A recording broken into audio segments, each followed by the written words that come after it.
Hi everyone, it's James from Eurovision Ireland back for a new season of Review in 2, Eurovision Ireland's Lightning Fast review show. We know you don't have all day to spend watching reaction videos, and if you do, seriously, why? Think about your choices.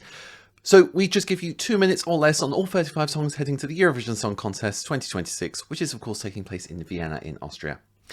Never any hate, just a difference of opinion. I'll talk about what I like, what I don't like, what I think can be improved on, and all 35 songs are going to get their review in 2 moment.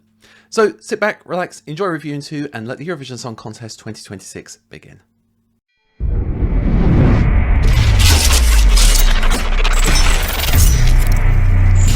So our first review into the season goes out to Albania, Alice and Nan. Now, Albania are usually one of the first countries to reveal. The last couple of years, someone else has beaten them to it, so happy to see Albania out first again.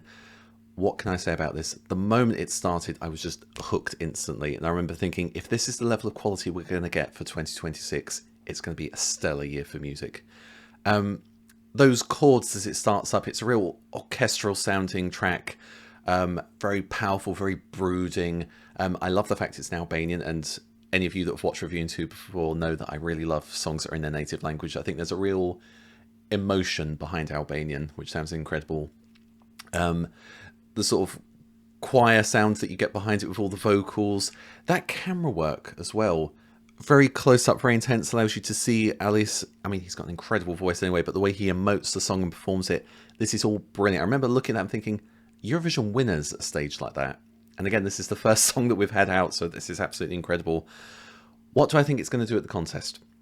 Now, the one slight reservation I have is that when you have sort of a choir and several voices, on the Eurovision stage, of course, you're only allowed 6. So immediately that sort of reduces the capacity for that. I also think when you have a live orchestra, and of course Festival Kungas does, that can really help elevate a song like this. I'm worried that not having that live orchestra on stage in Vienna and sort of having it as a backing track is going to sort of do something to the power of the song. I'm hoping I'm wrong, because I think this is brilliant. I think this really deserves to do very well. Qualifying for a final, absolutely no problem. I'm convinced it will get there very easily. When it comes to how it will do at the contest, he can sing. I think if they keep the staging in a very similar vein to they did at Festival Kungas, I think that will work really well for the song.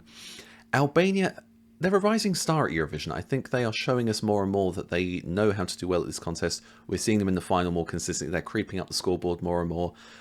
I wouldn't be surprised if this gives Albania one of their best finishes at the contest ever. I'm not sure it's going to win outright, but I do strongly believe we're going to see an Albanian win at Eurovision before we know it. So yeah, fantastic work, Albania. Keep it up.